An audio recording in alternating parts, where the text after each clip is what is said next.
Hi everyone, Dr. Remy from Pain Free and Fit. Today, a great video for those of you who want to work out in the gym, but you have cervical degenerative disc disease. We're going to be talking about how to strengthen your ability to avoid the common problem of anterior translation on the degenerative disc segment. Hope you enjoy.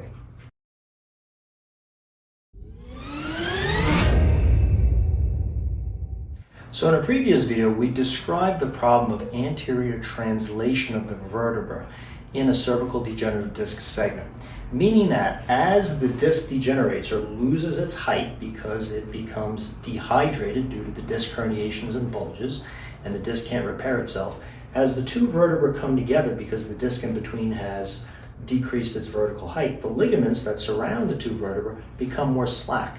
And they oftentimes allow an anterior or forward slip of the vertebra, known as an anterolisthesis, and some people a spondylolisthesis in the neck. So we talked about feeling the center of the neck where the bones or the bumps are, called the spinous processes of each vertebra. And normally when you have a finger on each one of those bumps, there are 7 of them from right behind the skull all the way down to your mid-back. Those bumps at a certain point of looking upwards should start pressurizing or moving backwards into your fingers. And if you identify one that doesn't move backwards but starts to move away from your finger or forward, that's an anterior translation segment. There's instability there. You need to strengthen your spinal stabilizing muscles to hold that back so it doesn't irritate discs, nerves, and joint capsules that cause neck pain and sometimes radiating symptoms into your arm. So we described a very simple exercise to push back into your finger as you extend in the last video we did on this topic. But today we're going to be talking about a specific strengthening exercise once you develop that coordination. And all you need for this is a resistance band. Now to start with, what I recommend is a thin band. As you get stronger, you can use thicker bands, something like this thickness, or eventually you can use a strap band that gives you a lot more resistance to it. But from the beginning, use something thin, because once you've developed the ability to push that vertebra back into your finger, and again, that's identified by the one that moves away from your finger when you look upwards. You want to develop its ability to move backwards as you look upwards.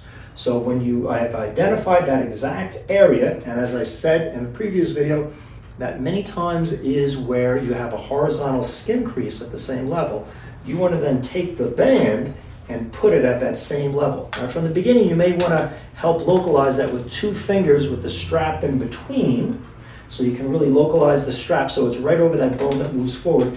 And then with the other hand, just bring the hand forward so you're stretching the band. Now the band wants that segment or that vertebra to move forward, but you'll be pushing back against the band. Just push that vertebra right where your fingers are. You'll feel the band stretch back and maintain that pressure as you extend the head. Now, as we've said before, we don't want to look up far enough where we lose that backwards pressure, so it's important to keep a couple of fingers there to monitor that. You want to make sure that the vertebra pressure is still moving backwards as you look up. And now you're working against the resistance of the band. So this provides a greater strength training stimulus to your stabilizing neck muscles to hold that vertebra backwards as you extend. And this is essential for working out, because once you get back into the gym and you perform activities where the head typically goes forward, such as rows, such as the bottom of a push-up or bench press where the head wants to come forward, having more strength developed by the band allows you to hold that vertebra back as you have extra resistance applied to the upper body as the arm muscles and the shoulder muscles are working. So eventually you want to build up your strength to hold that back, not only for repetitions by using perhaps a 3 to 5 second rep cadence of going back, holding for 3 to 5 seconds and releasing, but eventually you want to have that held back under greater loads, meaning that the band is stretched out more, and you can hold it for the length of time that you need that you're going to be doing your set. So if your set takes you, let's say, a total of 20 to 30 seconds to complete the set, with a certain weight, you want to have the resistance built up in that band to meet that weight. So whether you're bench pressing, whether you're doing push-ups, whether you're doing dive bombing push-ups, whether you're doing rows, whether you're at the top of the chin and the tendency is to move the head forward, all these activities, you want to make sure at that end range of motion, you're applying a backwards pressure and you've built the strength with the band to help you maintain that stability to avoid irritating your discs, nerves, and facet joints.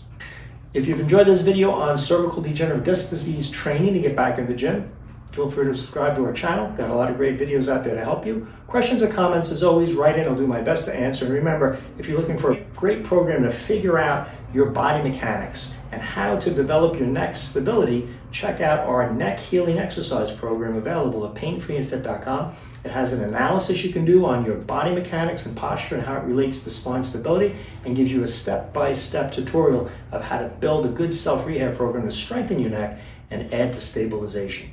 I hope you've enjoyed this video on cervical degenerative disc disease and strengthening anterior translation stability with a band to help you get back into your gym workouts and fitness routine.